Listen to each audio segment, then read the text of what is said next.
Good morning. So today we start the Bible, which will be the final unit before the semester break. Hopefully this will be the most interesting section we do. It's certainly the most important because the Bible is the most important book ever. And it is driving a lot, it has driven a lot of history, it's driving a lot of history today. So if you want to fully understand the conflict in the Middle East, what's happening between Israel and Iran, what's happening in Palestine, you cannot do so without a full understanding of the Bible. At the same time, the Bible is, because it's so important, the ideas around it are very controversial. There are billions of people around the world who believe the Bible is the Word of God. It's Holy Scripture. Every word in the Bible comes to us from the divine, the divinity himself. And obviously, that's not what I believe. More so, I'm going to make arguments in this class that go against not only the traditional understanding of the Bible, but also the mainstream academic understanding of the Bible. So, to be fair to you, I want you to be very skeptical of what I say. Okay? Come to class with doubting my authority, doubting my understanding of the Bible. Okay? So feel free to challenge me, and I want you to challenge me because what I will say in this class will be extremely controversial. Okay? So, let me give you a brief introduction to the Bible, and then I'll explain some of the history behind the Bible, okay? And this overview is going to be very broad, very general, but it will help structure our understanding of the Bible for the next few classes, okay? All right, so the Bible. The Bible is Greek for books, and it really means library. So the first thing you need to understand is the Bible, it's a collection of different works by many different authors. So there's no worldview or consistency or continuity in the Bible. You can find whatever you want in the Bible because it's a library. It's a huge collection of ideas. There's about 2,000 pages.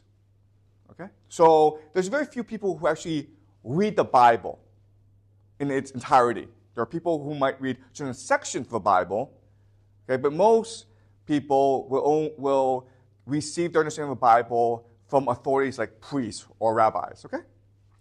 The Bible itself is divided into two major sections. The first section is what we call the Hebrew Bible. And so this was originally written in Hebrew, and this is the book of the Jews, okay? What do the Jews believe? They believe in the Hebrew Bible. The Hebrew Bible itself is divided into three major sections. The first is, so the Hebrew term for the Bible is the Tanakh, okay? So you may hear some people say the Tanakh. It just means the Hebrew Bible, okay? The Tanakh is T and K. And this is the Hebrew term for certain ideas. The T stands for Torah or teachings. So this is the laws of the Jewish tradition. Okay, for example, the Ten Commandments, right? Second is N, which means prophets. And the prophets themselves are divided into minor and major. So in Rome, the people who are most admired are the generals, right? Julius Caesar, Pompey. In Greece, the people who are most admired are the poets, Homer and the playwrights. In the Jewish tradition, the people who are most admired are the prophets. These individuals who speak the truth of God. They're social critics, and they're people who challenge the authority of the kings in order to promote the laws and teachings of God. Okay? Does that make sense? The prophets are the people who are most admired in the Jewish tradition.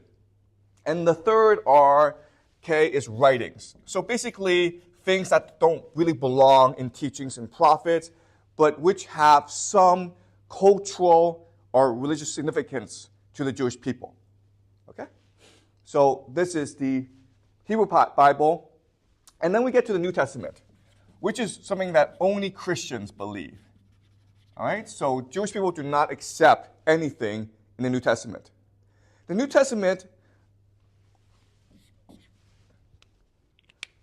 calls the Hebrew Bible the Old Testament. Okay? Why? Because the Old Testament is the promise of salvation. Okay? The promise of Jesus Christ. The New Testament is the deliverance or the fulfillment of this promise in Jesus Christ. Okay? It's a coming and the work of Jesus Christ. The New Testament itself is divided into many different works. It's a lot smaller than the Old Testament. So there are the Gospels. The Gospels is Greek for the good word. And the good news is that Jesus is on earth. And he's here to deliver us from our sins and our suffering. There's letters, mainly by someone named Paul. And these are the work of Jesus' apostles after the death of Jesus. They go around the world and they promote the gospel of Jesus, the good news. Okay? And this is about what they do. And then there's some other books as well, but the major one is called Revelation, which is about the end of the world. And it's the idea of the second coming. How even though Jesus is dead, he will return and he will bring peace, eternal peace, to the world. Now, from the Bible, in interpretation of the Bible comes the Quran. And this is the basis for Islam. Okay? So eventually we'll do all three. The Hebrew Bible, the New Testament, and the Quran. But we'll start with the Old Testament, the Hebrew Bible. Okay? So the Old Testament, the Hebrew Bible, is what we'll start with. And to do so, I will have to teach you a lot of history. And this history will be extremely broad. Okay? But over time, I will be more precise. I will go into specific details about this history in order for you to better understand the Bible. Okay? There are three ideas about the Hebrew Bible that Jews believe, the Jews today believe, which are not true. Okay? The first idea is the Hebrew Bible, the Jewish religion, has always been monotheistic. Meaning, the Jews have always believed in one God. His name is Yahweh. And he is the God of the Jews since Abraham, who is the patriarch of all Jewish people. Okay? That's what Jews believe. I will show you this is not true. In the beginning, Jewish people, like everyone else, were polytheistic. Okay? Monotheistic is a modern idea that has been retroactively put back into Jewish history. Okay?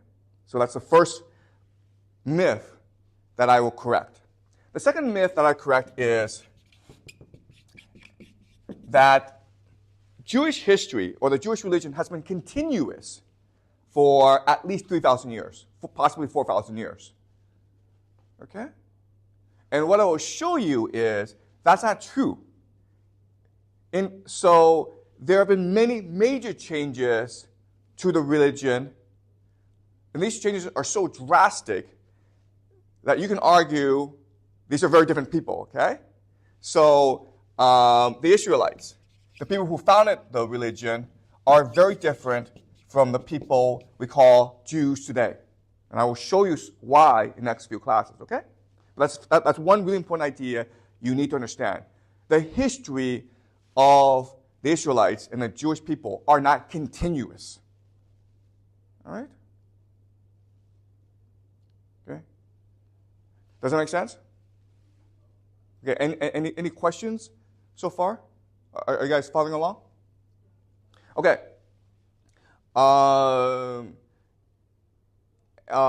So and the last idea is the Bible, or the Hebrew Bible, it's a historical record. And what I will show you is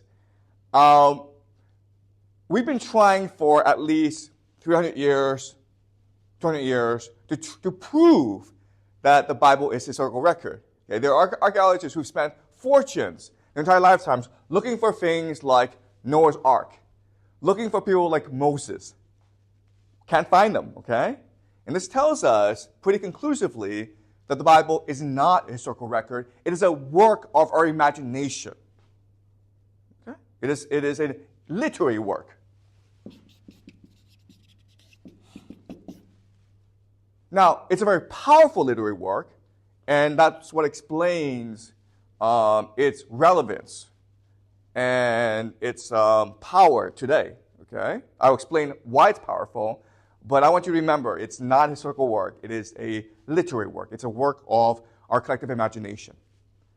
All right? Okay. Now, I'm going to talk a little about the broad history of the Israelite people. Okay? So, in the Bible, what it tells you is, maybe about 2000 BCE, there's a man named Abraham. And he's from the city of Uruk, okay? In Mesopotamia. Or is it Ur? Okay, it's one of the two, sorry.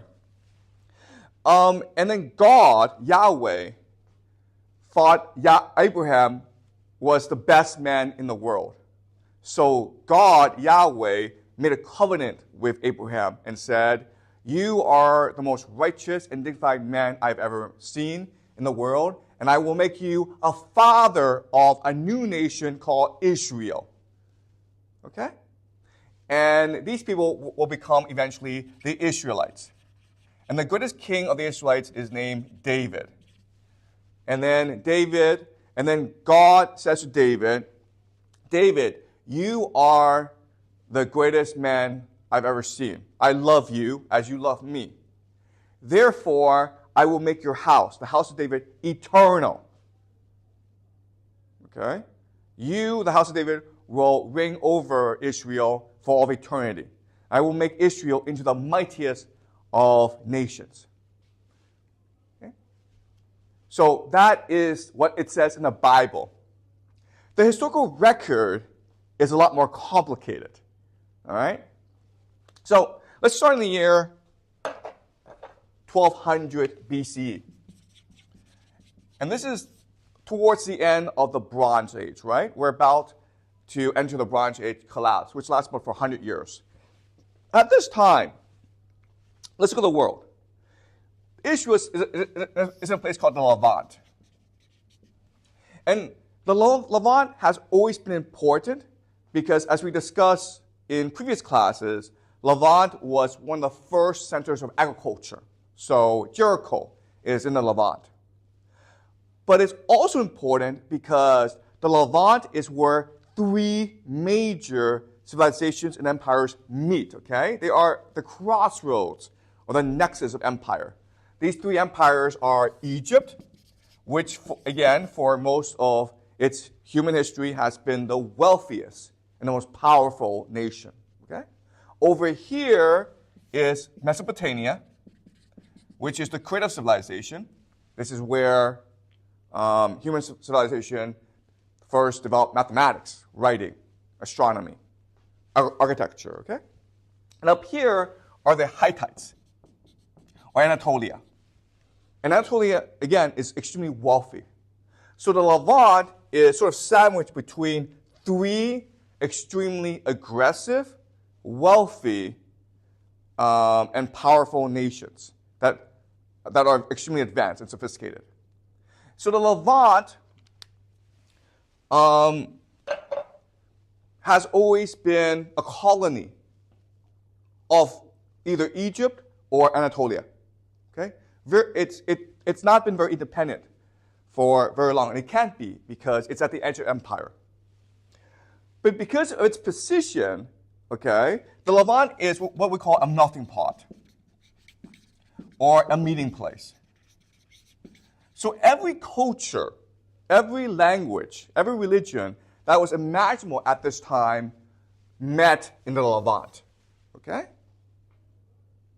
Mainly for trade purposes, right? Because, again, Egypt and Mesopotamia are extremely wealthy. For the Levant, you can go across the Mediterranean into all of Europe and into northern Africa. Okay? So the Levant was really the center of the world for most of its history. And so it was a meeting place mainly for traders. Right? At this time, Levant was divided into different sections. A province called Canaan was a province of Egypt. And Canaan was special to Egypt because the Egyptians loved two things. They loved wine, they loved olive oil. And the Levant was very good at harvesting both wine, good wine, and olive oil. So, but the Egyptians didn't really like to go outside Egypt. So the people administrating the Levant were local elites tied to Egypt, but also foreign mercenaries. And these foreign mercenaries were from as far as Greece. Okay? And we know this because we've discovered Greek pottery that dates back to this period. These foreign mercenaries would then intermarry with a local woman because, as you can imagine, these are young males. Okay? You also had lots of nomads living in the Levant because of Arabia, right? Okay? Lots of nomads, people we call the Bedouins. You also had people living in the hills of the Levant, the hill people. Then you have these cities, okay? The Canaanites. You also had, believe it or not, Egyptian priests living in this area. Why would they live in this area? Well, because they had a certain religion that was considered heretical or controversial in Egypt, so they had to leave to practice their religion. Or maybe they were priests who got into a political struggle, and as such, they were exiled to the Levant. Okay? So, does that make sense? The Levant, it's not at this point a nation. At this point, it's really a meeting place, a melting pot of cultures, languages, and religions. It's as diverse as can be. And historically, this has always been the case. Right?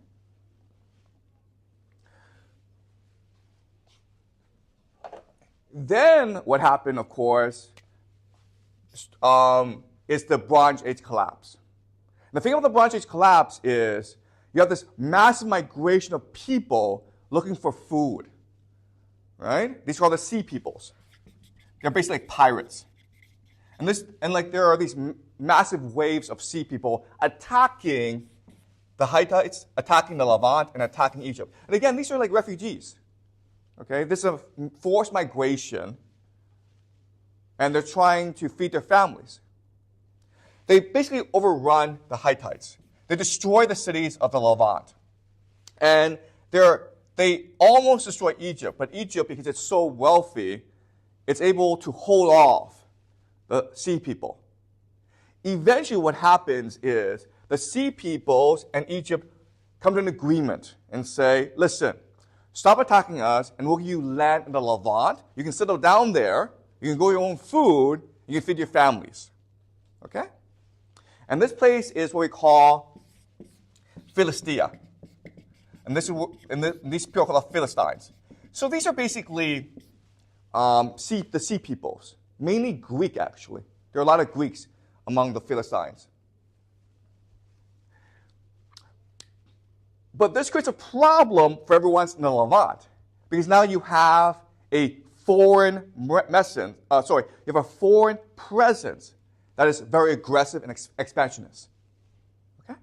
So now the people in the Levant need to come together and fend off this threat from the Philistines.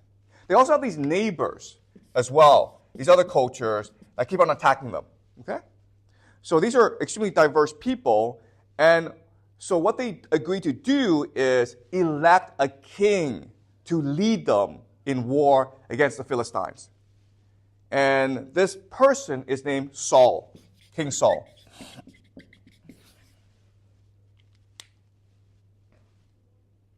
All right? And King Saul is a very good king. He's a very good military leader. He's helping the people in the Levant fend off the Philistines and aggressive neighbors. Okay, so this is a military alliance. King Saul employs a lot of mercenaries. And one of these mercenaries is named David. David. David is an extremely capable, charismatic soldier who develops a following. David, as you can imagine, because he's very charismatic, is also very ambitious. And eventually, he has a falling out with Saul, okay? David is Saul's best general, best soldier, but David is too ambitious. And Saul sort of suspects David. So what David does is he runs off and joins the Philistines. Okay? He's not fighting for the Philistines. What's really important for us to understand, and I know it's a hard concept, okay? But borders and alliances and allegiances are extremely fluid at this time. If it benefits me, I'll fight for you. But if it doesn't benefit me, then I'll betray you. Okay? There are different factions within all alliances. Okay, so the Philistines are divided among different ethnic groups. The people in the Levant are divided into different political factions. You have these hill people, you have these nomads, you have these foreign mercenaries, and they're fighting for different reasons. So these alliances are always shifting. Okay? So David goes off and fights for the Philistines. King Saul and his sons are eventually killed in battle. And David sees a political opening. So he turns back into Levant and he starts to politically maneuver to be the new king. Okay? And his power base is in a place called Hebron, or in south the Levant. But the house of Saul is still around. And so there's a civil war now going on. And eventually David triumphs. And then David's able to unite these people, and he creates a new nation called Israel. All right? And then Israel is able, under David's leadership, is able to basically put down any aggressions from its neighbors. And they're able to build an empire, a small empire, okay? Nowhere near Egypt, but it's an empire. All right? So this is what we know from the archaeological record. But David is so charismatic that when he dies, his son Solomon is not able to hold the empire together. So what happens is Israel divides into the northern kingdom and Judah, which is where the house of David is. Okay. Now again, the Levant is a very important strategic location. So as these empires, major empires, start to consolidate the power, they want to take over the Levant. Okay? So the Assyrian Empire comes in and destroys the northern kingdom. And then eventually, the Babylonian Empire will come in and destroy Judah. Okay? The Babylonians will take the Israel elite, basically the royalty, and force them to go to Babylon, where they will be held as hostages or captives. Eventually, what will happen next is the Persian Empire will come and defeat Babylon. And what they do next is very interesting. They decide they will release these Israelite elite, have them return to Jerusalem and Israel and have them govern the Levant based on, and have them govern the Levant. Okay, does that make sense? And it is only at this point that we get the term Jews. Okay, this is a Persian idea, the Jews. Before they're called the Israelites. And this is about 500 BC, okay? 500 BC. And now we have a radical departure from the tradition, okay? And so I'll explain three major differences. And then I'll go into detail about these differences in future classes, okay? The first major difference is Israel, under Israelites, it's a polytheistic religion. They have one God, Yahweh, but they also have a pantheon of gods, which is true for every other religion, right? There's a pantheon of gods. Yahweh is at the top, but they also celebrate other gods like Baal and Asherah, okay? We know because they're written down in the Bible. So we know at this point, Israel is still a polytheistic religion. But after the Persian Empire returns them to Jerusalem, they became a monotheistic religion, or the beginnings of a monotheistic religion. Why? Because when the Jews are released from captivity by the Persians, their religion merges with that of the Persian religion called Zoroastrianism. And Zoroastrianism is a dualistic religion, okay? Meaning there's good and evil. So that's the first major difference. At the beginning, the Bible was very much a polytheistic religion, and then after the Israelites became the Jews, it became monotheistic, okay? Second big difference is this. Second big difference is, during this time, the people with the power in Israel were the kings, okay, the monarchy. But after 500 BCE, the Jews decided they didn't want any kings. And they couldn't have kings because their overlords are the Persians, right? So the center of power became the priesthood. Okay? The priests. The people with the absolute authority are the priests, not the kings. There are kings, but the kings are not subservient to the priests who speak on behalf of Yahweh. Okay? Because now it's a monotheistic religion.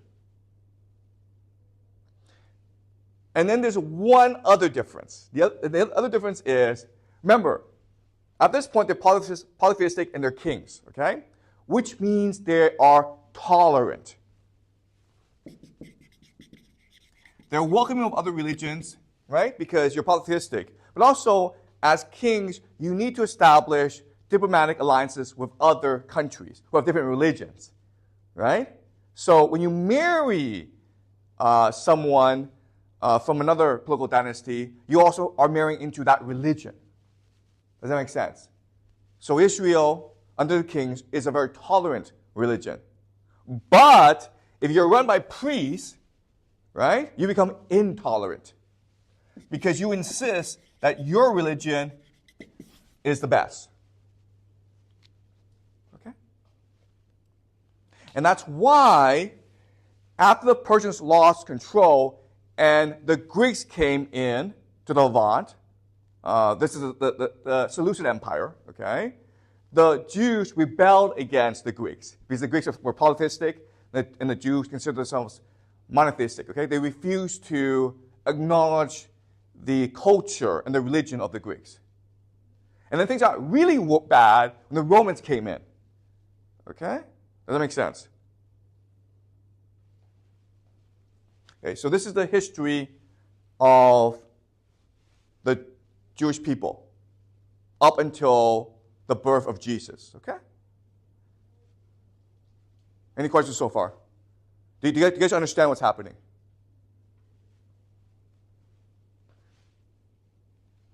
How did the Bronze Age collapse? Excuse me? How did the Bronze Age collapse? Okay, so how did the Bronze Age collapse? Okay, we talked about this, okay? We don't know why it collapsed. The mainstream academic understanding is it was a perfect storm of several factors, including climate change, including civil unrest, including natural disasters like earthquakes, okay, including competition among empires.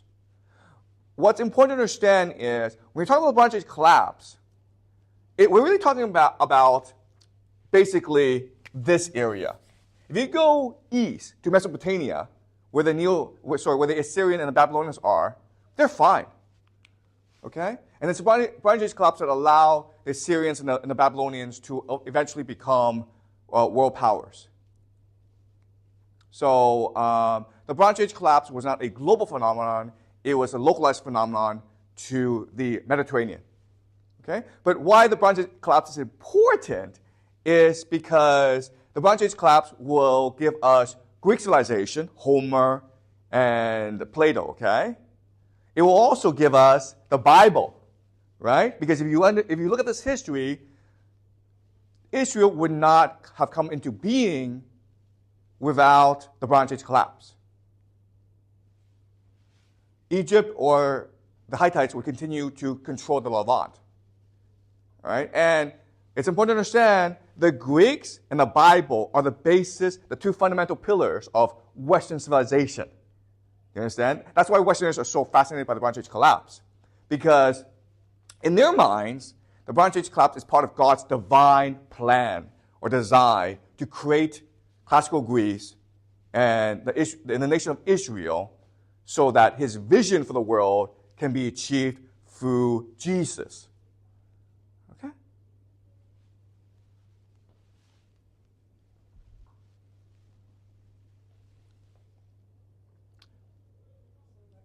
Yep.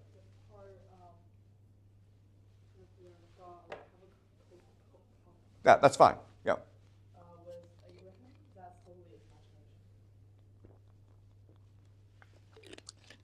Okay.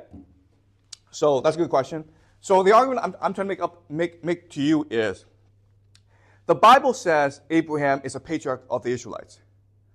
But the historical record, the archaeological record is we barely have evidence of David.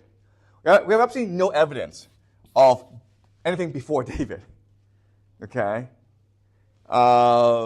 So I think David is the founder of the nation of Israel, not Abraham. Next class, I'll explain to you why they constructed this mythology, okay? All right? But first, I want to give you a broad overview. All right? Next class, I will explain to you where these ideas, Abraham and Moses, came from. It'll make sense when I explain it to you. Okay? But do you guys have any more questions before I go on? Yep. Can you clarify on how the Israel religion merges with Zoroastrianism that made them? Okay. Right. Okay. So, what happened during the Persian period, right? Okay. So at this point, the religion of Israel is no different from the local areas. It's a polytheistic religion with a pantheon of gods, okay? And maybe Yahweh's at the top, or maybe Yahweh's co-equal, okay? We don't know. And at this point, there are many divergent religions, okay? But what happens is Babylon conquers Jerusalem, and then the Jews are sent in exile. So now the religion is sent overseas. And the religion is detached from the culture and the people. Does that make sense? And what we know is when you do that, when you detach the religion and you put it into a place that has no interactions with the local people and the culture, it becomes much more fanatical. It becomes much more focused and fanatical. Okay, do you understand? Okay?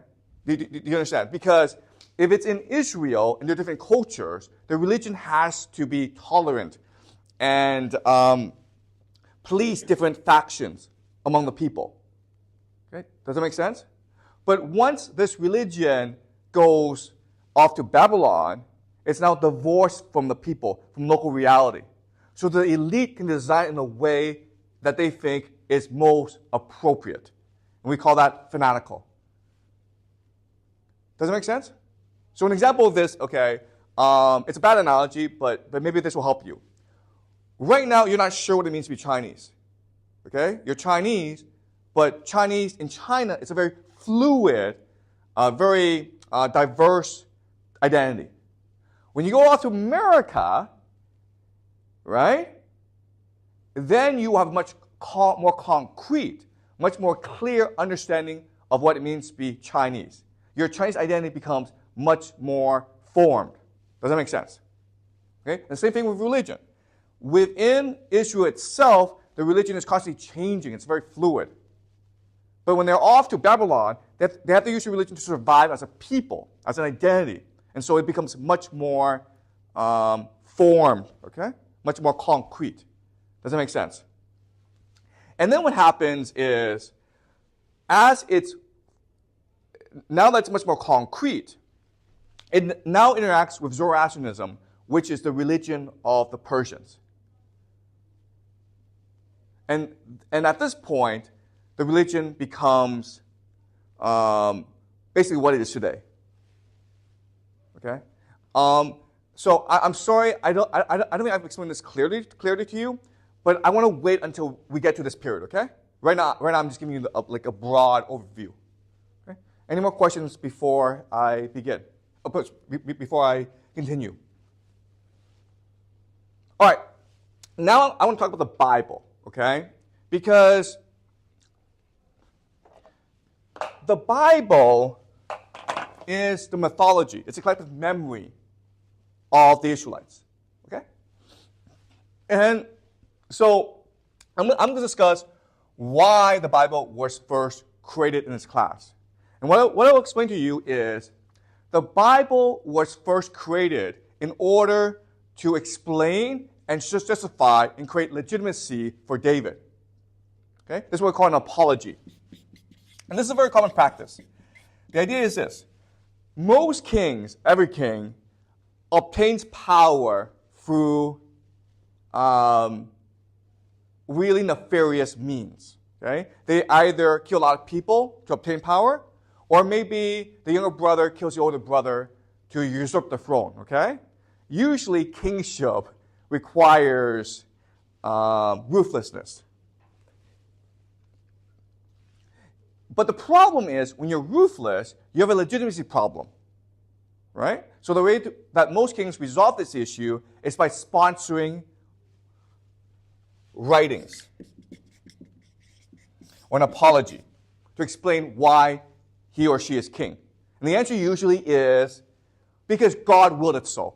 Because I had no choice in the matter. I'm not ambitious. I was not at all ambitious. But the circumstances forced my hand. To save my people, to do God's work, I had to kill my brother. I had to kill my enemies. Even though I myself am not a violent person. Okay? That's usually how the apology goes. Okay? So remember, back at this point, the very idea of writing, it is new. It's a new technology, but it's also a very expensive technology, meaning you need to buy the materials, okay, which are rare, but you also need the people to be able to write, okay, and they're also very expensive. And you basically needed to be able to support a team of scribes to create any work of fiction. So writing back then is like movie making today. Okay, it's a very expensive endeavor that was usually sponsored by the king in order to justify or explain why he is king, in order to create legitimacy. Okay? Does that make sense? So the Bible was created first as an apology for David and explains why the house of David is now in charge of Israel.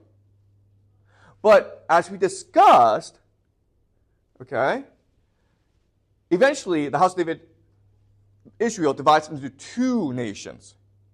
Now the house of David, the Bible, goes with the house Judah, okay, to Judah. But the northern kingdom now needs its own mythology, its own Bible, right? And so a second Bible was created. The people who are in charge of the Bible, the priest class, are interested in promoting their own interests, mainly in the points of ritual. It doesn't make sense? Like, what are rituals? Why do we need them? Why are priests important? Then you have people at this point in the Babylonian captivity looking back at the history of Israel and trying to figure out why the House of David collapsed. And their answer is because the Israelites refused to follow the will of God. Because the Israelites became polytheistic or they became immoral, okay? Does that make sense? In other words, the Bible at this point are divided into like 4 major factions or schools, okay? The school that supports the House of David, the legitimacy of the House of David is called the J school, okay? The J school. Don't worry about this. I'll explain to you next class what these things mean. The people who support the northern kingdom as legitimate house of Israel is called the E school. E. The school that supports the power of the priests are obviously called the P school, okay, for priests. And then the school that tries to go back in history and examine why Israel fell, and which believe it's because the Israelites betrayed God. These people are what we call the D school, okay? The D school. So E, G, P, and D. And these are just 4 of the major schools. There are other schools as well. All right? And so at this point, the Bible is divided into like 4 major schools or documents controlled by different factions. When the Persians take over, okay, they insisted, you need one religion, guys. You need one document. And so all 4 were put together to create the Bible. But the way they did it was very interesting. All they did was just put them together, okay? You understand? So if you read the Bible, it's like A, B, C, D. A, B, C, D. Okay? So one line is from the E school, the next line is from the J school, the other line is from the P school. It's very confusing to read. If you don't understand this history, it is impossible for you to read the Bible. I'm not sure if you've tried to read the Bible, it's not readable. Okay? So why would they do this? Why would they just put all 4 texts together without major editing or revisions? Why? Do you guys know?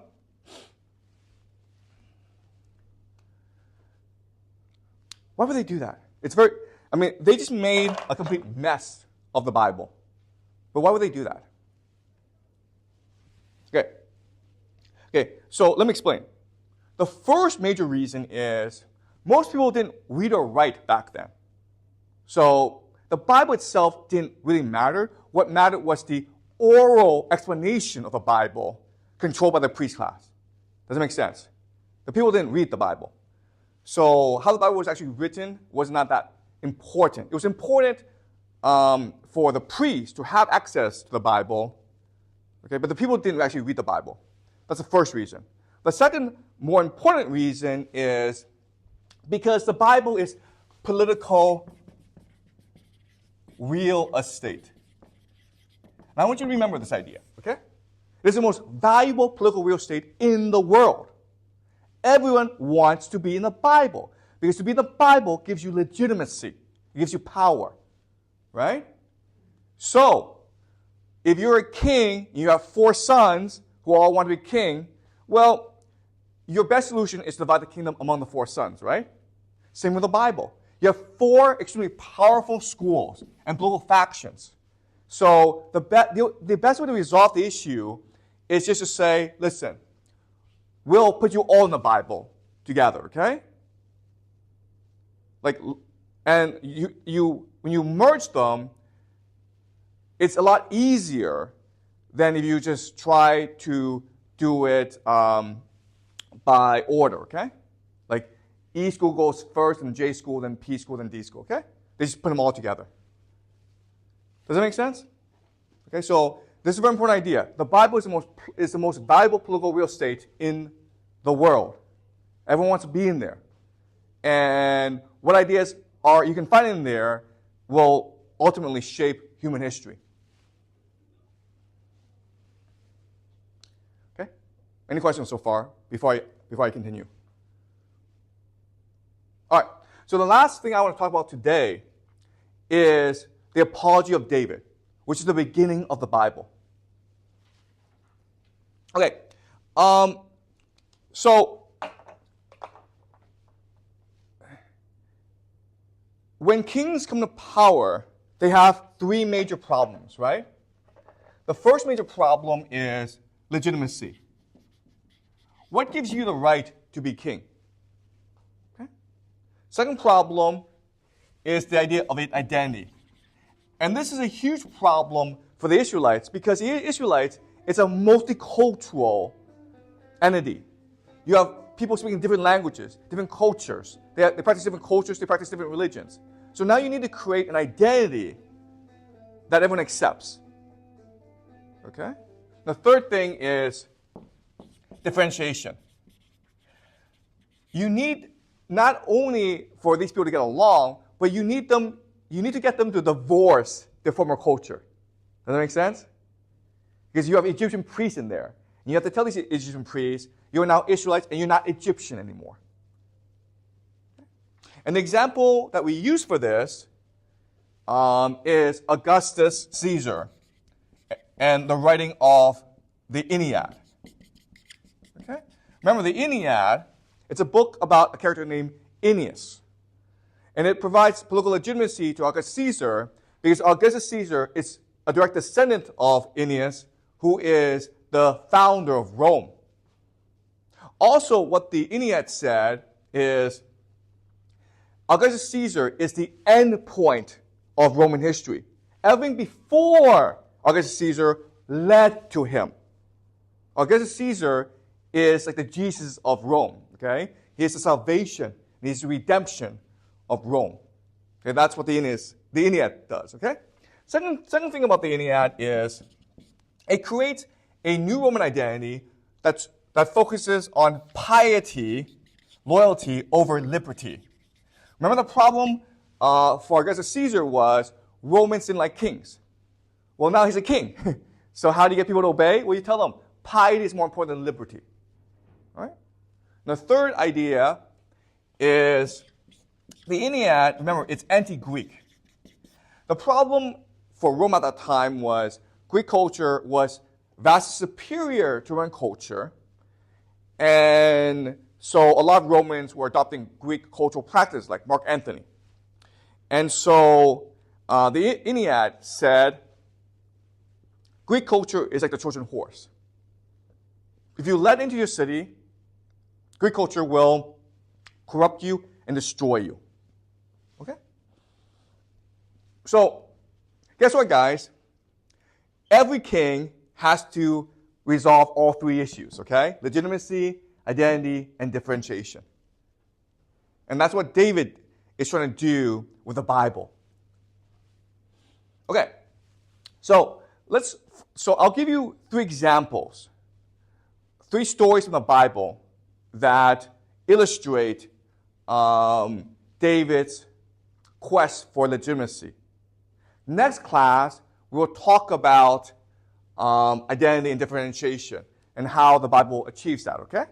But for this class, I want to focus on legitimacy. So, now that David is king, a lot of people don't think he's legitimate. Why? Because he ruthlessly tried to usurp the throne from Saul, right? Saul is the king that everyone picked or elected. And he was a good king. He was good at war. He was someone that most people liked. And David stole the throne from him, okay? So now, what is David's problem now that he has a throne? Others will try to steal it from him, right? You understand? Because if you, David, if you set the precedent, if you steal the throne, then others are now empowered to steal the throne from you as well.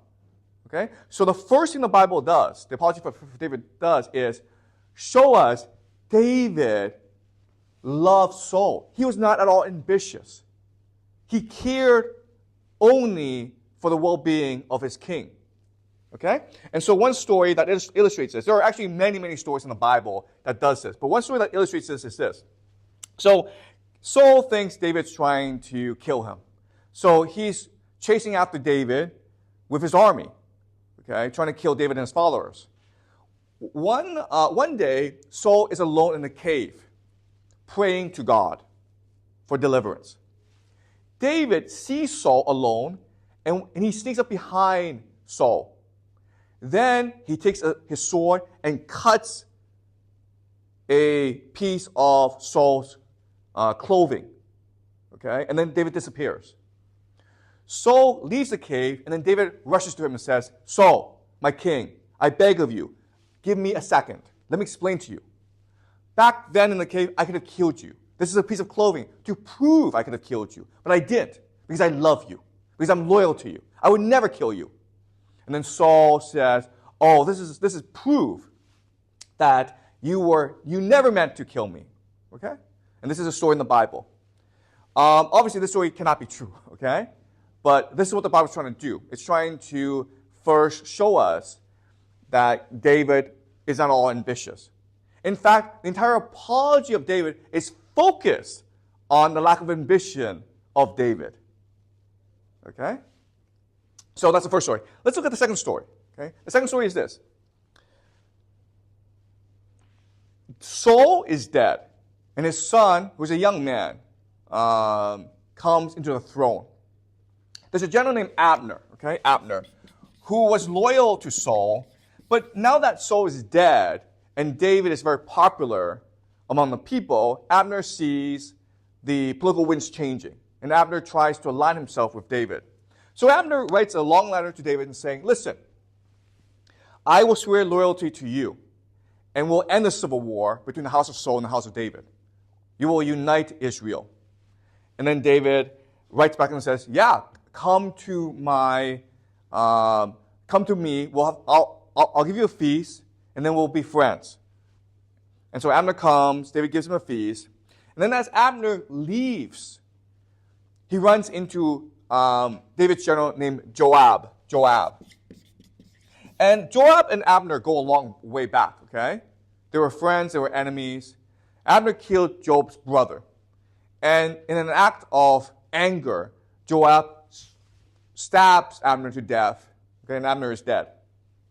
And once Abner is dead, the house of Saul basically gives up, and David is able to unite Israel. Okay, now that's the story in the Bible. David is so angry by this that he curses Joab, and he gives Abner a great funeral. Right? Because David does not want to betray his friends. Why is this story wrong or completely made up? It's not made up, but it's what we call spin, right? Clearly, Abner and David had a feast together, and clearly Joab killed Abner. But why is the Bible version of this event wrong or incorrect? It can't be true. You guys know?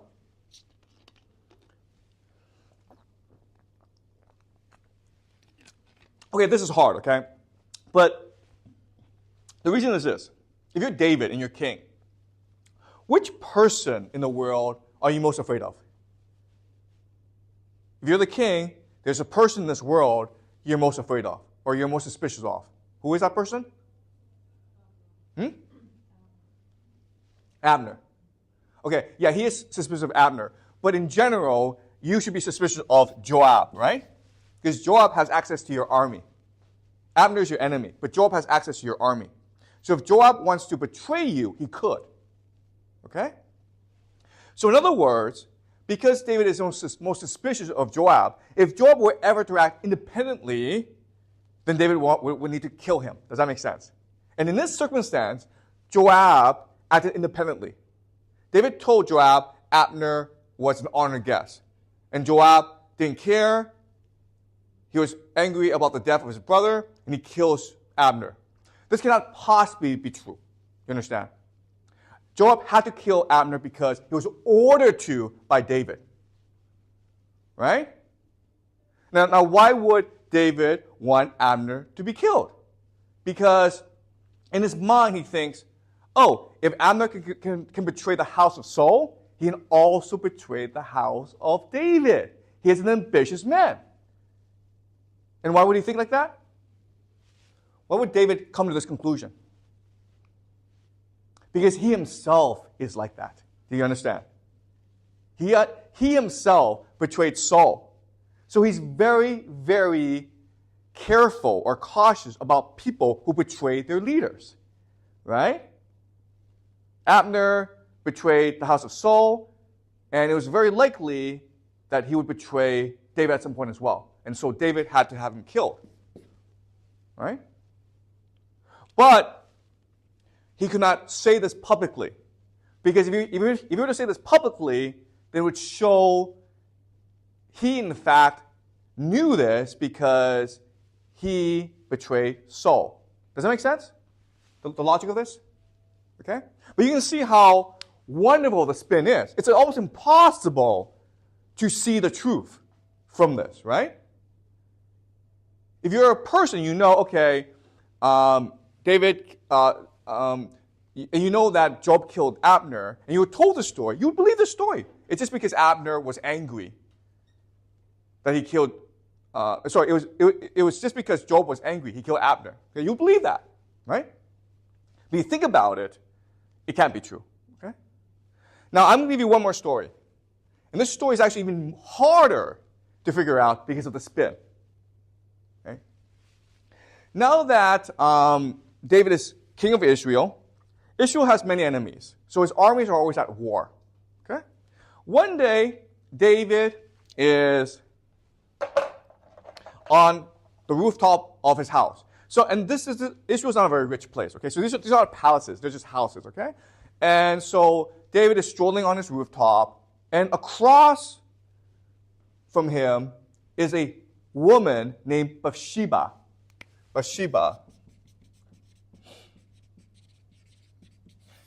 And she's bathing naked. And David is overcome with lust. He's like, I must have this woman, okay? And he's king. He orders his servant to go get her. She comes. They have sex. Okay? The problem is, we have sex, but she gets pregnant. Okay? The problem now is, Bathsheba's married to a man named Uriah, the Hittite. And Uriah the Hittite is one of David's best soldiers, and he's fighting for David and Israel somewhere else. So David's like, oh, this is a problem because once Uriah comes home and he finds Bathsheba has a new child, he's going to know it's not his. So either he's going to kill her or he's going to figure out it's David to come kill him. Okay? So David, being very clever, has a solution to this. He invites Uriah back home. Okay? So Uriah comes home from the war, and Uriah thinks, oh, the king has called for me. Therefore, it's an emergency. Okay, so he rushes back, and David meets Uriah at his house, and David says, listen, Uriah, you've been doing such a great job. You're such a great soldier. You're so loyal. I want to give you a vacation. Go home and be with your wife. And Uriah's like, my king, my comrades are dying. They're starving out in the battlefield. I cannot abandon them. How can I find pleasure in my wife when my friends are suffering? I refuse to go home. I will not go home until the battle is won. And David tries his best, but he can't convince Uriah to go home. So then David tells Uriah, you're such a great soldier, you're so loyal, I'm so happy and proud that you fight for me. And he gives Uriah a letter to his general, Joab, okay? And the letter instructs Joab to kill Uriah. Joab will send Uriah with his soldiers out in the battlefield. And then at the last minute, Joab will recall his soldiers, leaving Joab by himself. At this point, the enemies will swarm Uriah and kill Uriah. Okay? And that's what happens. And once Uriah is dead, David marries Bathsheba. And they're about to have a child together. At this point, David is visited by a prophet named Nathan. And Nathan says to David, I want to ask you a question. And David says, sure, go ahead. Nathan says, let's imagine there are two shepherds. There's a rich shepherd with 100 sheep, and there's a poor shepherd with 2 sheep.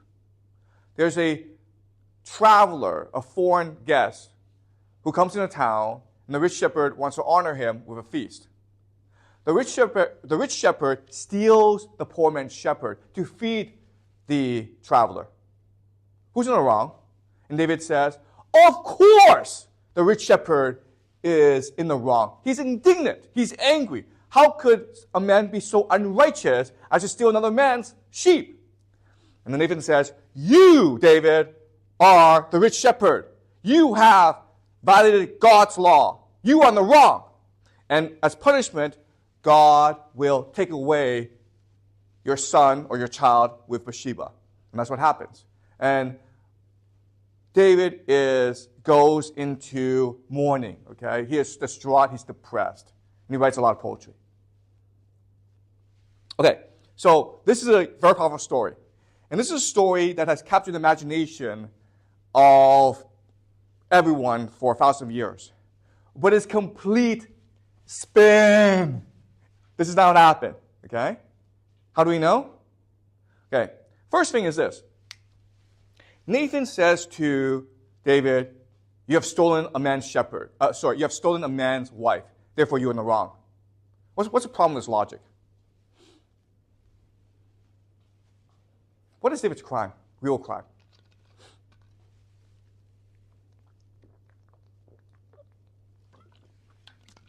Guys, he killed Uriah.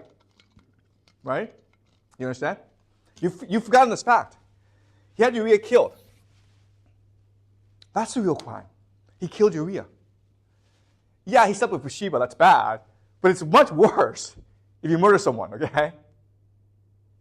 So another question then is, why would he murder Uriah? Why not just talk to him honestly and says, Uriah, I'm sorry, I love your wife. I had sex with her. I'm sorry. Why did David have to get Uriah killed? Why was Uriah killed?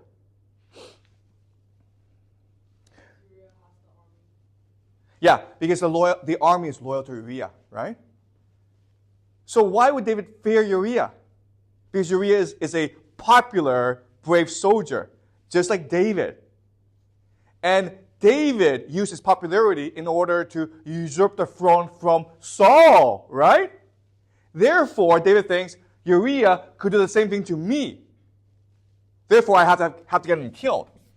In other words, this Bathsheba thing must have come later to disguise the fact that David killed Uriah because he feared Uriah's popularity. Does that make sense? Right? You see how clever this story is? The historical truth must have been David feared Uriah's popularity. And he needed to get rid of Uriah. So he concocted this plan.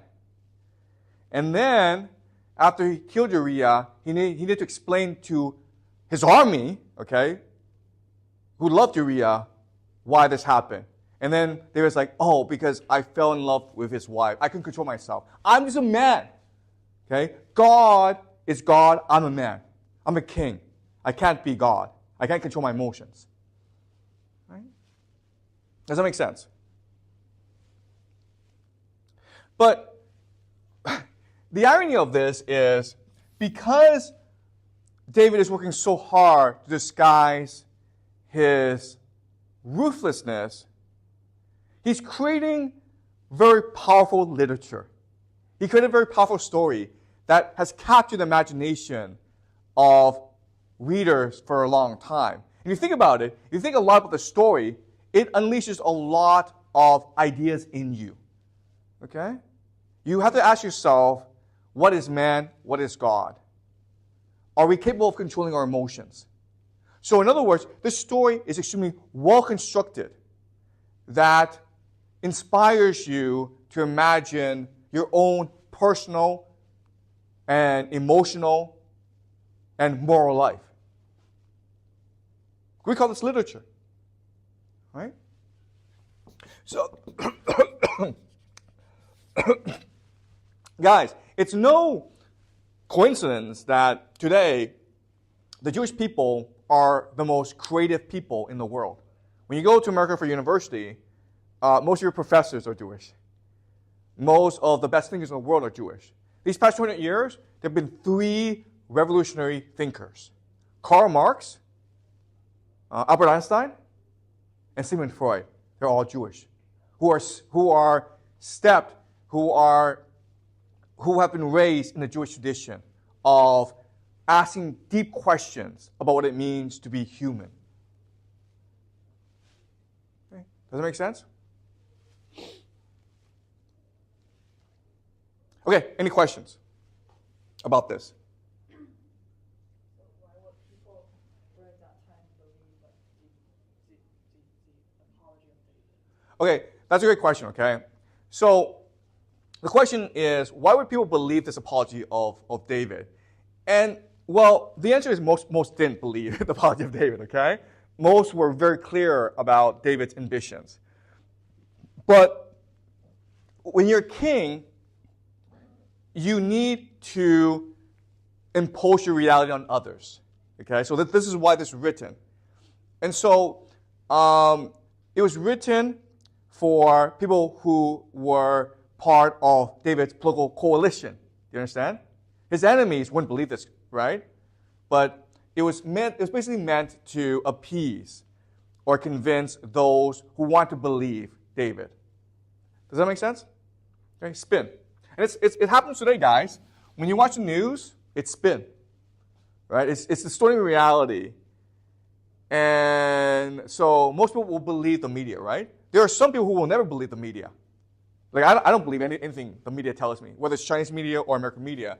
I know a lot of history to understand the media is distorting reality. Okay? But most people will believe this because they have absolutely no interest in not believing it. Right? David's king. If you don't believe it, then you have to believe your king is a murderer.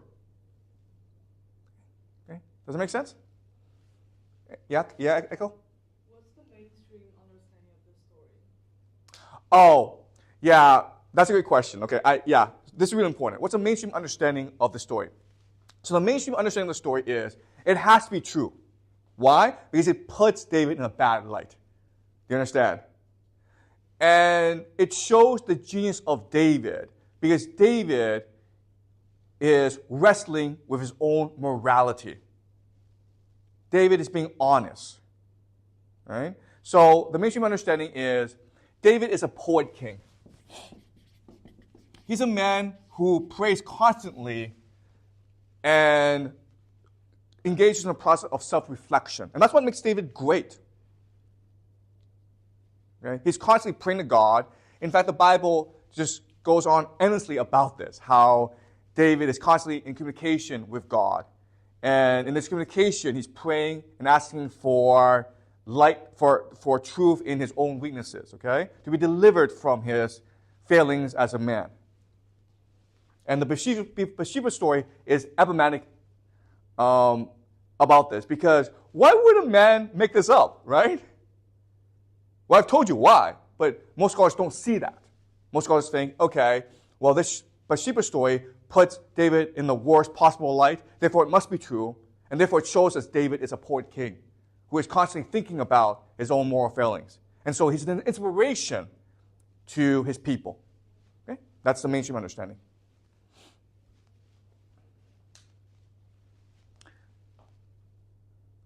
Okay. Any other questions? Yep. That's right. So how would they know literature? Oh, okay. So the question is, if people at that time were mainly illiterate, why was this written down? Or how would they know the story? Okay. So the idea is this. First of all, this was written for the elite, for the people around David, to know what story to tell people. Does that make sense?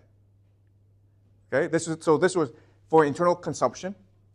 And this was to basically preserve David's historical legacy. So maybe 20 years from now, when everyone's dead, when people who knew Uriah and Bathsheba were dead, well, what is truth now? The truth is what's been written down, okay? That's why they're saying history is written by the writers. Right? History is not written by the winners. History is written by the writers. Right? Okay. Does that make sense? Okay. Any more questions?